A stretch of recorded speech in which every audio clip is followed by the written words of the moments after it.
Hello everyone, welcome to my YouTube channel Princey Classes. This is Princey and in this video lecture we are going to learn about Paradise Lost Part 2. इस video में हम Paradise Lost के part 2 को discuss करने वाले हैं। Part 1 जो है वो हमने ऑलरेडी डिस्कस कर दिया है। अगर आप पार्ट 1 देखना चाहते हैं तो लिंक डिस्क्रिप्शन में दिया हुआ है, आप जाके देख सकते हैं। और प्लीज़ पहला पार्ट ज़रूर देख लीजिए, क्योंकि जब तक आप पहला पार्ट नहीं देखेंगे आपको ये पार्ट समझ में नहीं आएगा। तो इस वीडियो में हम लाइन बाय लाइन एक्सप्लेनेशन करेंगे। पहली वीडियो में हमने इसके बारे में ब्रीफ नॉलेज पहले से दे दिया था, उसके बाद लाइन बाय लाइन एक्सप्लेनेशन किया था। तो इस वीडियो में हम ब्रीफ नॉलेज अब नहीं देने वाले हैं, क्योंकि वो ऑलरेडी हम बता चुके हैं आपको। इस वीडियो में हम सिर्फ लाइन बाय लाइन एक्सप्लेनेशन करेंगे पहले तो, उसके बाद फिगर ऑफ स्पीच देखेंगे, आखिर कौन सी फिगर ऑफ स्पीच यूज़ की गई है इन लाइनों में। उसके बाद जो सबसे मोस्ट इम्पॉर्टेंट थिंग है वो है इम्पोर्टेंट की फैक्ट एंड फैक्ट्स। जो भी पॉइंट्स होंगे, जो भी फैक्ट होंगे, जो एग्ज़ाम पॉइंट ऑफ व्यू से बहुत इंपॉर्टेंट है, वो यहाँ देखेंगे। तो प्लीज़ लास्ट तक ज़रूर देखेगा, क्योंकि अगर आप लास्ट तक नहीं देखेंगे तो आप इन पॉइंट्स को मिस कर देंगे, जो पॉइंट बहुत ही इम्पॉर्टेंट है हमारे एग्ज़ाम के लिए। तो चलिए वीडियो शुरू करते हैं। पिछली वीडियो में हमने बात कर लिया था कि जॉन मिल्टन जो है वो अपनी पोयम में पैराडाइज लॉस्ट में क्या कर रहे हैं, आवाहन कर रहे हैं। और किसका आवाहन कर रहे हैं? म्यूज़ का, जो किसकी देवी हैं? प्रेरणा की देवी हैं। तो हमने देखा कि वो प्रेरणा की देवी से आवाहन करते हैं और कहते हैं कि मुझे प्लीज़ आप मुझे थोड़ा सा प्रेरणा दीजिए, मुझे सपोर्ट कीजिए ताकि मैं अपना पोयम लिख सकूं। उसी के आगे हम यहाँ पर फिर आगे देखते हैं कि वो कहते हैं कि आप क्या कीजिए, मुझे प्रेरणा दीजिए, क्योंकि मैं जो पोयम लिखने जा रहा हूँ वो कोई नॉर्मल पोयम नहीं है, कोई साधारण पोयम नहीं है, बल्कि एक ऐसी पोयम है जो इस एवोनियन माउंट से भी ऊपर जाएगी। एवोनियन माउंट क्या है? एवोनियन माउंट जो है वो काव्य का प्रतीक है। तो वो कहते हैं कि मेरी पोयम जो है वो कोई साधारण पोयम नहीं है, और ये एवोनियन माउंट से भी ऊपर जाने वाली है, उसके टॉप से भी ऊपर जाएगी। उसके आगे अब हम आगे की लाइन में देखते हैं। अबव द एवोनियन माउंट मीन्स जो भी मैं पोएम लिखने जा रहा हूँ वो एवोनियन माउंट से ऊपर जाएगी। उसके ऊपर मतलब उसका जो भी एक फेज़ है, उस फेज़ से भी ऊपर मेरा वर्क जो है वो जाएगा। इसलिए मुझे प्लीज़ प्रेरणा दीजिए। While it pursues things unattempted yet in prose or rhyme.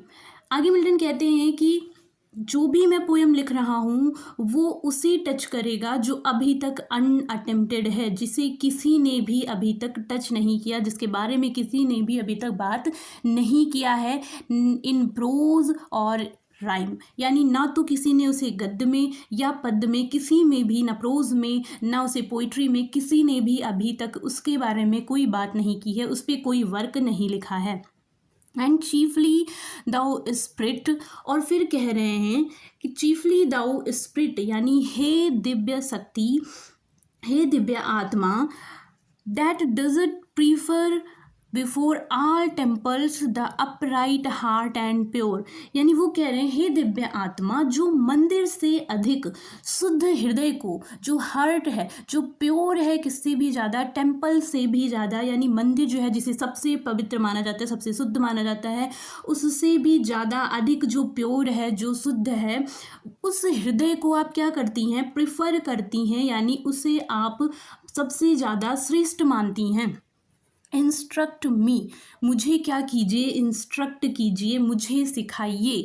For thou knowest thou from the first, क्यों? क्योंकि जो आप हैं वो शुरू से सब जानती हैं। दाउ नोएस्ट, आप सब जानती हैं। दाउ फ्रॉम फर्स्ट मतलब आप पहले से, सबसे पहले से क्या थी? वॉजेस्ट प्रेजेंट, मतलब आप तब से प्रेजेंट हैं, यानी सबसे पहले जब कोई नहीं था तब भी आप जो प्रेरणा की देवी हैं वो प्रेजेंट थी और आप सब कुछ जानती हैं। एंड विथ माइटी बिंग्स, और जो आपकी माइटी बिंग्स हैं, यानी जो आपके श्वेत जो पंख हैं, आउट स्प्रेड, जिसे आपने फैलाया, डब लाइक, जैसे जो डब होता है, कबूतर होता है, उसकी तरह आपने अपने पंखों को फैलाया। Sat brooding on the vast abyss, और आप बैठ गई किस पर, इस अंधकार में, जो अंधकार से भरा हुआ एक गर्त था, उस गर्त पर आप बैठ गई। इसका मतलब ये कहना चाह रहा है कि जो भी अंधकार था इस वर्ल्ड में, उसको आपने अपने शैतरूपी जो पंख हैं उसको फैलाया और आपने इस सब को दूर कर दिया। तो उसी तरीके से आप क्या कीजिए, मुझे भी इंस्ट्रक्ट कीजिए। एंड मेडेस्ट इट प्रेग्नेंट, और कह रहा है कि जब आपने अपना स्प्रेड किया, अपना जो माइटी बिंग्स था उसको स्प्रेड किया, तो आपने क्या कर दिया, इस संसार को जीवन देने लायक बना दिया। What is mean डार्क, अब वो कह रहे हैं आगे कि जो भी मुझ में क्या है, डार्क है, जो भी मुझ में अंधकार भरा हुआ है, illumine that what is low, raise and support। illumine means क्या कीजिए, उसको प्रकाश से भर दीजिए, यानी मेरे अंदर जो भी अंधकार है उसे प्रकाश से भर दीजिए। what is low, raise, जो भी लो है, what is low उसे रेज कीजिए। what is low, रेज, जो भी हमारे अंदर कमियां हैं उसको हटाइए, उसको क्या कीजिए, रेज कीजिए। हम जो भी मेरे अंदर लो है उसे हाई कर दीजिए, उसे रेज कर दीजिए, यानी जो भी कमी है उसको सही कर दीजिए। एंड सपोर्ट, और मुझे सपोर्ट कीजिए। That to the height of this great argument, कि मैं इस हाइट तक पहुंच सकूं, उस ऊंचाई तक पहुंच सकूं जो ये ग्रेट आर्गूमेंट है, जो एक ग्रेट आर्गूमेंट हो रहा है, यानी भगवान को लेकर जो भी मनुष्य के मस्तिष्क में आर्गूमेंट है, उस आर्गूमेंट की ऊंचाई तक मैं पहुंच सकूं। आई मे एसर्ट इटर्नल प्रोविडेंस, ताकि क्या हो, जो पहले तो वो कह रहे हैं कि अगर आप मुझे प्रोत्साहन देंगी, मुझे सपोर्ट करेंगी, मुझ में जो भी लो है उसे हाई करिए, जो भी अंधकार है उसको प्रकाश में बदल दीजिए, ताकि मैं उस महान विषय की ऊंचाई तक पहुंच सकूं जिस आर्गुमेंट के बारे में मैं बात करने जा रहा हूं।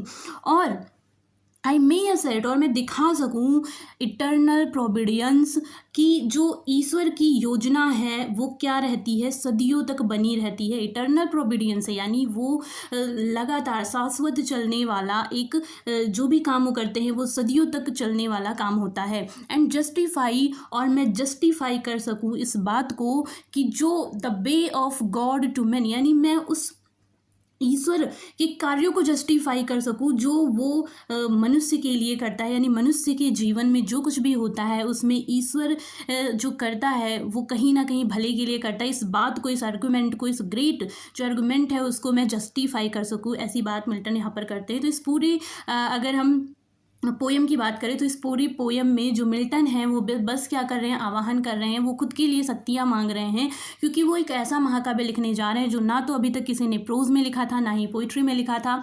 और वो चाहते हैं कि जो प्रेरणा की देवी हैं वो स्वयं उनकी मदद करे, ताकि वो इस पोयम को आराम से, आसानी से लिख सकें और जस्टिफाई कर सकें जिस बात को वो बताने जा रहे हैं।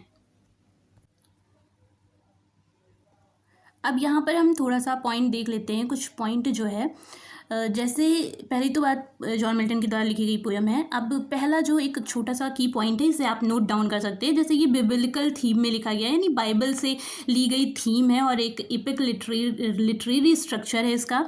एक स्पेशल नोट भी आप यहाँ नोट कर सकते हैं कि जो मिल्टन ने रोट किया है इसे, तो Milton wrote this after going blind and dictated the entire poem, यानी ये जो मिल्टन है वो जब ब्लाइंड हो जाते हैं उसके बाद में उन्होंने ये पोयम लिखी है। तो ये पोयम उन्होंने डिक्टेट करके लिखी है, यानी उन्होंने इसे बोला है और किसी और के द्वारा लिखवाया है। तो ये पॉइंट नोट करने लायक है, आप इसे नोट डाउन कर सकते हैं, इंपॉर्टेंट फैक्ट है। अब हम बात कर लेते हैं कि फिगर ऑफ स्पीच कौन कौन सा इसमें दिया गया है। तो एक तो मेटाफर यूज़ किया गया है। मेटाफर मतलब रूपक। आपको पता है कि मेटाफर में क्या किया जाता है, दो चीज़ों के बीच में, दो व्यक्तियों के बीच में तुलना होती है बिना किसी तुलनात्मक वर्ड का यूज़ किए, यानी कोई भी उसमें कंपैरिजन वर्ड नहीं यूज़ होता है। तो जैसे सेफर्ड को इन्होंने मॉसेस से कंपेयर किया है, सेफर्ड को सीधा मॉसेस मान लिया है, लेकिन जो मॉसेस है वो कोई लिटरेरी सेफर्ड नहीं है, उन्होंने बस डिस्क्राइब किया है उसको एक गाइडिंग पीपल की तरह। ठीक है। अगला जो है वो फिगर ऑफ स्पीच है इंजाममेंट। इंजाममेंट मतलब क्या होता है, अधूरी पंक्तियाँ जो दूसरी पंक्तियों से जुड़ जाती हैं। यानी इस पोयम में, मैंने पहले भी डिस्कस किया था एक बार, कि इस पोयम में जो भी लाइंस हैं, आप जब पढ़ेंगे तो आपको पता चलेगा कि लाइन जो है, एक लाइन दूसरे लाइन से कनेक्टेड है, और कनेक्ट करने के बाद ही आपको उसका प्योर जो मीनिंग है वो समझ में आता है। तो इंजाममेंट भी है और मेटाफर है। अगला जो फिगर ऑफ स्पीच है वो है पर्सोनिफिकेशन, मतलब मानवीयकरण। तो मिल्टन ने कुछ क्वालिटीज़ जो ह्यूमन क्वालिटीज़ हैं, एब्स्ट्रैक्ट थिंग है, उनको एक तरीके से ह्यूमन या मानव की तरह यूज़ किया है। जैसे हेवनली म्यूज़ जो हैं, स्वर्गीय प्रेरणा की देवी जो हैं, तो ये कोई देवी नहीं है, it's just a abstract thing. और उन्होंने इसको क्या as a human, as a holy spirit की तरह यूज़ किया है, तो ये पर्सोनिफिकेशन में आ गया। इसके बाद उन्होंने हाइपर बैटन का भी यूज़ किया है, यानी इसमें क्या होता है कि शब्दों का जो क्रम होता है उसको उल्टा कर दिया जाता है, और इससे क्या होता है, एक पोइटिक इफेक्ट आ जाता है। ठीक है, तो शब्द को जो क्रम है वो कहाँ बदला है, जैसे उन्होंने कहा सिंग हेवनली म्यूज़, यानी गाओ स्वर्गीय म्यूज़। वैसे नॉर्मली क्या बोला जाता है कि स्वर्गीय म्यूज़ गाइए, यानी प्रेरणा की देवी गाइए, आप गाइए, बट जो मिल्टन है वो पहले बोल रहे हैं कि गाइए, फिर बोल रहे हैं स्वर्गीय म्यूज़, यानी स्वर्गीय प्रेरणा की देवी। तो ये एक तरीके से हाइपर बैटन होगा। तो ये कुछ 6 जो है फिगर ऑफ स्पीच थे, ये बहुत ही इंपॉर्टेंट है, आप इसे नोट डाउन कर सकते हैं, और इसको एग्जाम में पूछा जा सकता है कि इस लाइन में कौन सा फिगर ऑफ स्पीच दिया है, तो आप इसे प्लीज़ माइंड में रखिएगा। आगे हम अब बात करने वाले हैं जो सबसे इम्पोर्टेंट चीज़ें हैं, यानी की फैक्ट्स की। तो अब हम बात कर लेते हैं इम्पोर्टेंट की फैक्ट्स कौन कौन से हैं। तो इम्पोर्टेंट की फैक्ट, पहले तो सबसे पहले ऑथर जो हैं जॉन मिल्टन, इनकी जो इनका पीरियड है वो भी याद कर सकते हैं आप, 1606 टू 1674। अब सबसे पहले बात करते हैं कि पब्लिकेशन जो है वो, पब्लिकेशन में क्या क्या इंपॉर्टेंट चीज़ें हैं। तो सबसे पहले तो जो फर्स्ट पब्लिकेशन पब्लिश्ड हुआ था, जो जॉन मिल्टन का पहला पब्लिकेशन हुआ था पैराडाइज लॉस्ट का, वो 1667 में हुआ था, और सिर्फ 10 बुक्स हुई थी।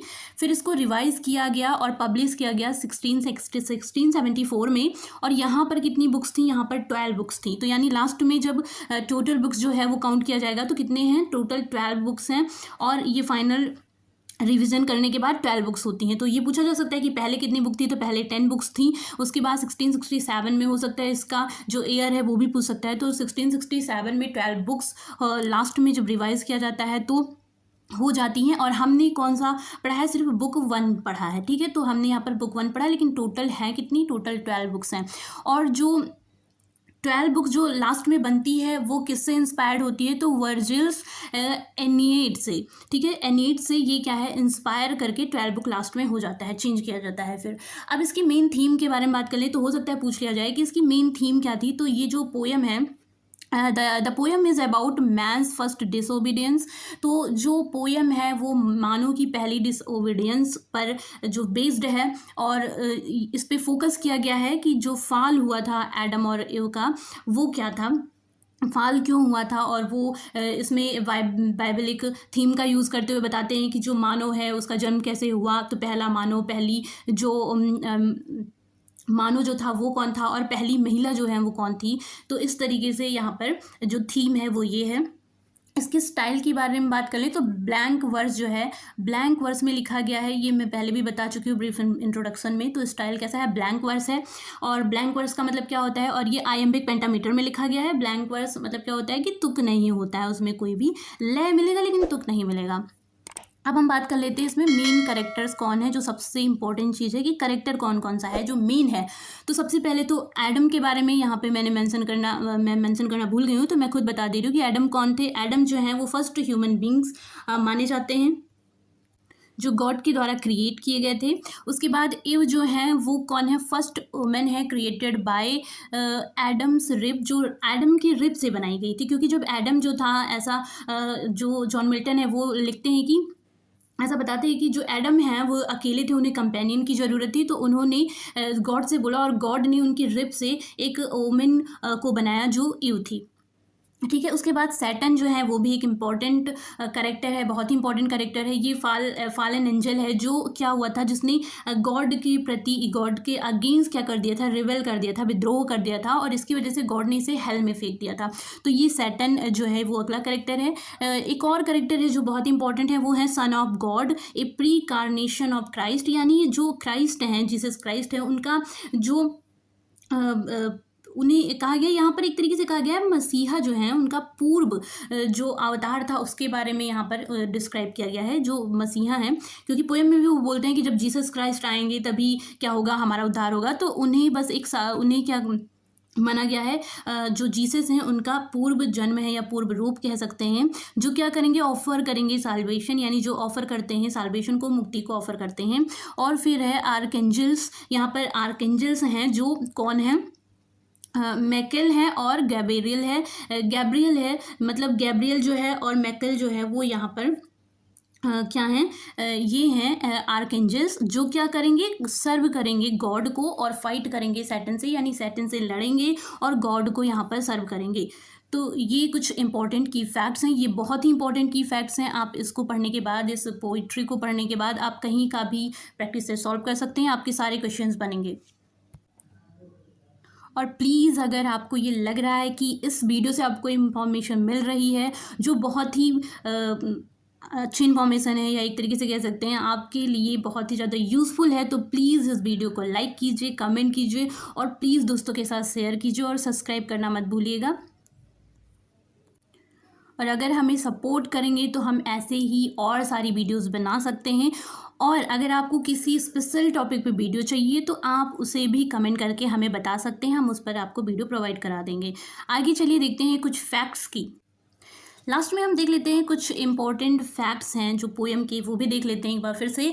तो पहले है कि पैराडाइज लॉस्ट जो है वो जॉन मिल्टन का एक ग्रेट इपिक पोएम है, रिटन इन ब्लैंक वर्स। ये बार बार रिवाइज इसलिए करवा रहे हैं क्योंकि आपको, ताकि ये याद हो जाए। तो ब्लैंक वर्स में है, आयमिक पेंटामीटर है, ग्रेट इपिक पोएम है। सेकंड है, इसकी जो first 26 lines of the book, first are the invocation of the muse, a classical tradition in epic, यानी जो फर्स्ट बुक है उसकी 26 लाइन्स जो हैं वो क्या है, वो इन्वोकेशन है म्यूज़ को, वो आवाहन है। म्यूज़ यानी जो देवी हैं उनको आवाहन करते हैं, और ये जो आवाहन है ये तो एक क्लासिकल ट्रेडिशन, एक परंपरा है एपिक पोएम्स की। ठीक है, एक एपिक जो पोएट होते हैं वो आवाहन करके ही लिखते हैं। फिर तीसरा पॉइंट जो है वो है कि मिल्टन जो है यहाँ सीख कर रहे हैं डिवाइन इंस्पायरेशन की, यानी डिवाइन इंस्पायरेशन मांग रहे हैं, नॉट फ्रॉम ग्रीक म्यूज़, यानी वो ग्रीक की म्यूज़, जो ग्रीक की देवी म्यूज़ हैं उनसे नहीं, बल्कि वो एक होली स्पिरिट जो है, जो जिन्होंने मोसेस को गाइड किया था, यानी जो सेफर्ड को गाइड करने वाली जो है म्यूज़ हैं, उनकी यहाँ पर बात कर रहे हैं, एक होली स्पिरिट की बात कर रहे हैं, ना कि ग्रीक की देवी की बात कर रहे हैं। ये भी पॉइंट बहुत इंपॉर्टेंट है, क्योंकि क्वेश्चन में ऐसा पूछ सकता है कि किस देवी की बात हो रही है, वो ग्रीक की देवी है या कोई होली स्पिरिट है। तो अगर आपने ये सारी पॉइंट्स जो हैं वो कवर कर रखे हैं तो आपके सारे क्वेश्चंस बन जाएंगे। फिर अगला है 4th point and last point, but not least, he requested guidance so he can explain mankind's fall from grace, यानी वो कह रहे हैं, वो रिक्वेस्ट कर रहे हैं इस पोएम में। ऐसा भी पूछा जा सकता है कि पोएम में आखिर जो जॉन मिल्टन है वो क्या कर रहे हैं, तो वो रिक्वेस्ट कर रहे हैं, क्या एक्सप्लेनेशन करना चाहते हैं, क्या एक्सप्लेन करना चाहते हैं। तो जो मैनकाइंड है उनका फॉल हुआ जो ग्रेस से, उसके बारे में यहाँ पर एक्सप्लेन करना चाहते हैं, और स्टोरी जो एडम और इव की है उसको यहाँ पर बता रहे हैं, and the cause of their disobedience, और उनकी जो डिसओबीडियंस का कारण था उसको भी बता रहे हैं। अगर आपको ये सारे पॉइंट्स समझ आ रहे हैं, ये सारे पॉइंट्स ऐसे लग रहे हैं कि इंपॉर्टेंट हैं, आप एक बार इस वीडियो को देखिए, उसके बाद आप प्रैक्टिस और सॉल्व करके देख सकते हैं, आपके सारे क्वेश्चंस बनेंगे। एंड अगर ऐसा है तो प्लीज़ इस वीडियो को लाइक कीजिए और सब्सक्राइब कीजिए चैनल को, ताकि आपको सारी वीडियोज़ प्रोवाइड होती रहें, मिलती रहें। So thanks for watching this video. I hope आपको जो भी मैंने बताया वो बहुत अच्छे से समझ आया होगा, और अगर आपको ये वीडियो इन्फॉर्मेटिव लग रही है तो प्लीज़ सब्सक्राइब कीजिए चैनल को, बेल आइकन प्रेस कर लीजिए ताकि आपको वीडियोस मिलती रहें। और अगर आपको कोई भी टॉपिक पे वीडियो चाहिए तो आप मुझे कमेंट करके बता सकते हैं। अगर आपको कोई स्पेशल पोइट्री पढ़नी है या पोइट्री के बारे में जानना है तो भी आप बता सकते हैं। Thank you so much.